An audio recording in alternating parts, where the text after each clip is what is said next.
Boo! Welcome back to the Disney Plus Everyday Challenge, and today we have Ghost Hunters. This is the latest iteration. It's a return of the Ghost Hunters, not Ghostbusters. Ghost Hunters, they do not bust ghosts. They hunt them. And awful peaceful like. There's no real battling. There's no, ectoplasmic, things. I've already forgotten what I'm the biggest Ghostbusters fan, but I cannot remember what the charging thing is. Dang it! I look like a dork. Well, it's nothing new. This is the 2009 to 2020. There's only 2 seasons of this. Yes, there is this earlier series. I think it might have been on the Sci-Fi Channel or something from 2004, and this is sort of a reboot in a sense. This is with. The core team, one of the core guys from the original series. Why is he listed so far down the list? And it's not. Why do I not see him? Mike Rowe is in this somehow for some reason. Actually, maybe he was on the old show. In this, what's Grant? Yeah, his name's Grant, I think. He and this brand new team who have. They have the very first episode involves them sort of just coming together and introducing themselves and giving a little sneak preview of what's to come in this series. It's so people who know the old series from 2004, old, so long ago. It really is. It's almost 20 years old. So people who know that old series will probably be thrilled to see this come back. But again, they might be disappointed where they don't see all the old faces. They explain why there's a whole new crew, because there are plenty of spin-offs, by the way, that came out of this docu-series, reality series. There's no competition or anything else, but it is these people getting requests, going into different places around the world. In fact, some mostly they're the East Atlantic Paranormal Society, something like that. No, the Atlantic Paranormal Society TAPS. You'll see that on their hats and shirts and stuff like that. So they usually take requests from people who have experienced hauntings, paranormal activity, things like that, and they go check it out and they try to make contact. And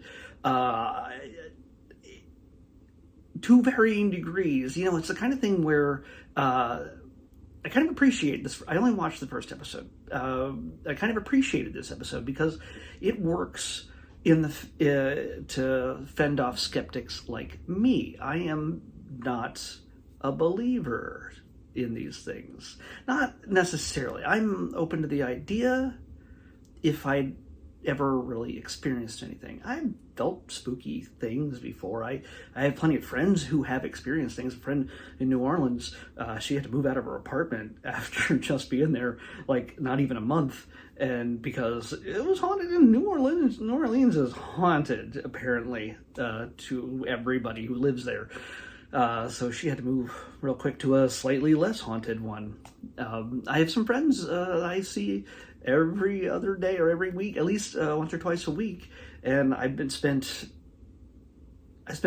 almost as much time at their place as I spend at home, and they claim to have a ghost or two that I have never seen the presence of, but they don't seem to be the kind of people who are just going to be like, oh, we're superstitious about stuff. They're just logical about it. They have kids now, and it's nothing that they feel freaked out about or anything. It's just, weird stuff happens. Yeah. So, now if I get, haunted tonight after claiming that I don't believe in this stuff, I'll come back with a recap, and I'll invite the Ghost Hunters over maybe to have them check it out, and then I'm moving. But unless the ghost is cute, maybe, I don't know. Anyway, this whole new team, they answered questions from fans. It's supposed to be like a premiere episode, a pre-premiere episode leading to the very first episode of when it aired in 2019. I imagine it all came to a stop when the pandemic kind of hit and they were just not going to different people's places anymore. And because honestly, when you film these things, it's in the dark and they have to use those night vision cameras. And it looks like everybody's wearing white shirts and white pants and their eyes are all black. So it all looks kind of freaky in the first place. But then you add the whole, what did you hear that? Did you hear that? Oh, I got. And then they start talking to ghosts and the ghosts make noises. And then my BS meter goes off and I just like, I think I'd have to be there in order to see it. And does it not happen when you have somebody around who doesn't believe it? I think there's a lot of, I'm not an expert on this. They are the experts in this. I am not. But they're also making a show which would have no content whatsoever if nobody ever actually experienced a ghost. They do make it clear in their chat with each other that there's times where they're just sitting around doing absolutely nothing and nothing is happening. Of course, they're not going to show you that stuff because you want to have a show where stuff happens. So that makes sense. You're going to get the highlight reel for the most part, and it's all going to focus around the sanatorium or the old hospital or the lighthouse or the mansion or whatever that they're looking for. Looks like an old high school in the first official episode of this series. Looks like a high school that they end up poking around in. I don't know. And that's one thing I also always wonder why are all the ghosts like all Victorian era, or they're just from like 100 years ago, or something that there's never like, oh yeah, this is the guy who died last Tuesday, or like a decade ago. Why does it seem like they've been here for way too long?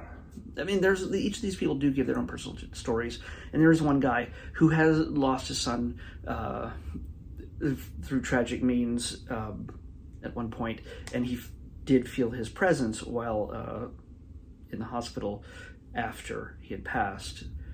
But again, there's a lot of things, like I was trying to say earlier, psychologically, when we kind of want to find these things, we tend to find them, or a version of them, or something, whether it's to make us feel better or punish ourselves psychologically for failing, or rewarding ourselves and going, I'm looking for a ghost. Oh, look, I heard something. That must be a ghost. Or I thought I saw a weird thing on the camera.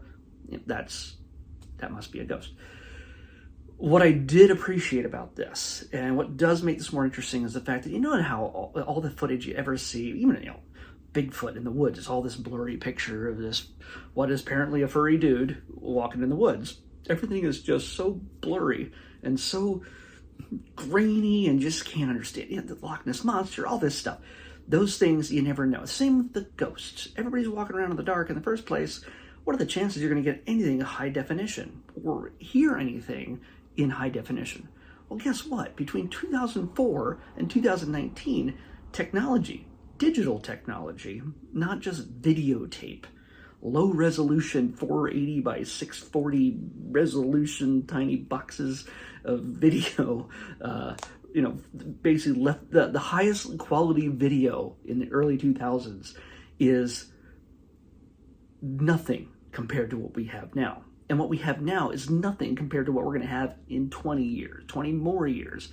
It's kind of interesting that they did show off some of the new technology that they're using. Binaural audio microphones, the camera resolution is incredible. So you're not going to get so much blurry shots, but also it's kind of harder to fudge this kind of thing. So you can't just go, oh yeah, we need some for this episode with the White House, and well, I guess we gotta make sure we capture something. Somebody throw random stuff in the dark and maybe it'll call it a ghost. I don't think they do that, but I think there might be a temptation to. I don't think these people actually did not come across in this conversation as charlatans, which when you look at any kind of television these days, they're usually charlatans, especially in reality TV. This, yes, obviously, it is, like I said, is cobbled together in a way that makes it more exciting, makes it interesting. You're not going to get an episode where they just literally sit by the microphone in the dark and just go, okay. You can't have an episode of that. Nobody's going to watch that. You're gonna want to watch show stuff that builds to a conclusion, or at least a mystery. Make more questions come out of the questions that were already posed, and that's good. That's good TV. And so, I mean, I got goosebumps here and there. Yeah, it was that kind of thing. But again, I'm a skeptic, but not to the point where I'm just like, no, never. I'm to the point where show me that this is what it is. And that's one of the hardest parts about this kind of show, is that it can never conclusively go, well, that's exactly what it was.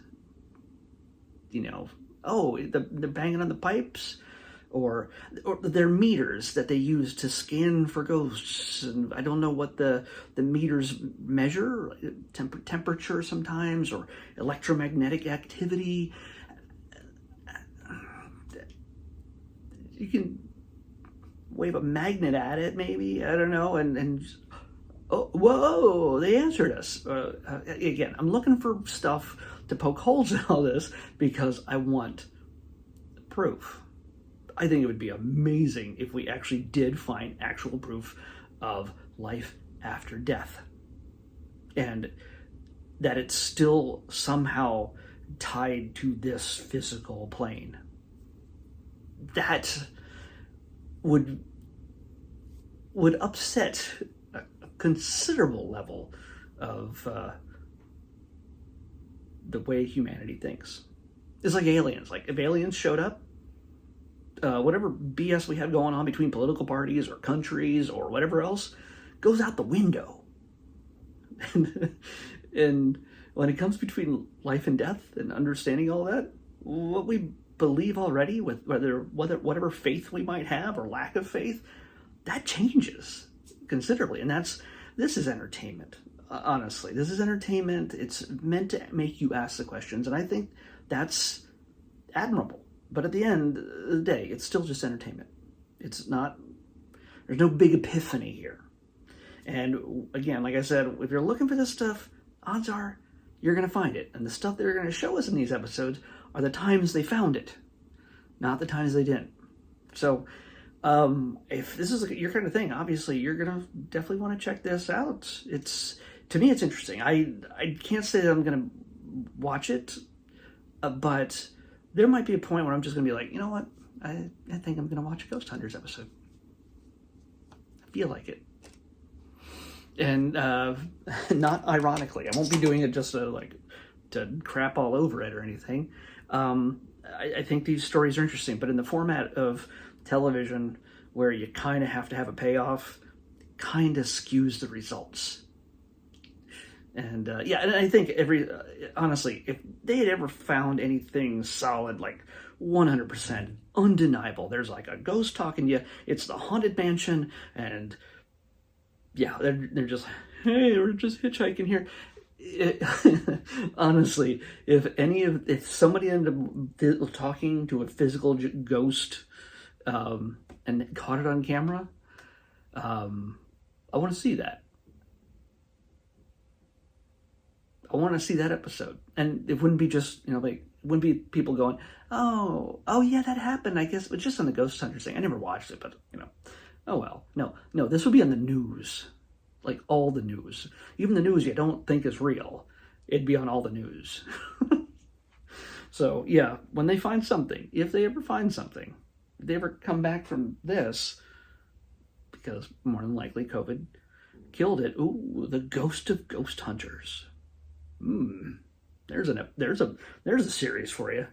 Not that they died, but the show, Anyway, let's pick tomorrow's episode. 504. 504.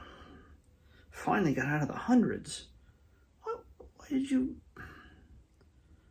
What did I do to you to make you close the app?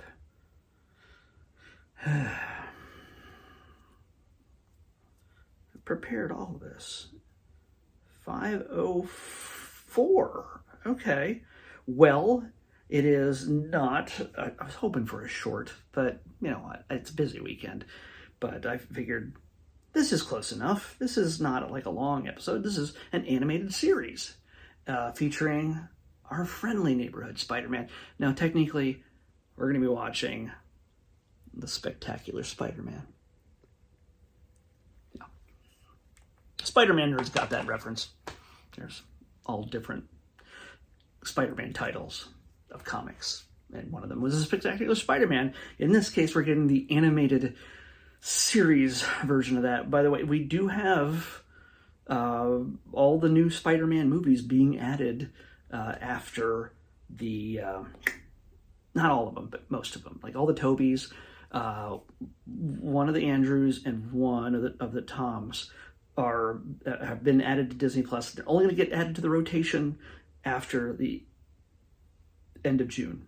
So we could get a whole lot more Spider-Man stuff in the future. But for now, we're going to watch at least one episode of The Spectacular Spider-Man on the Disney Plus Everyday Challenge. I'll see you back here tomorrow with that.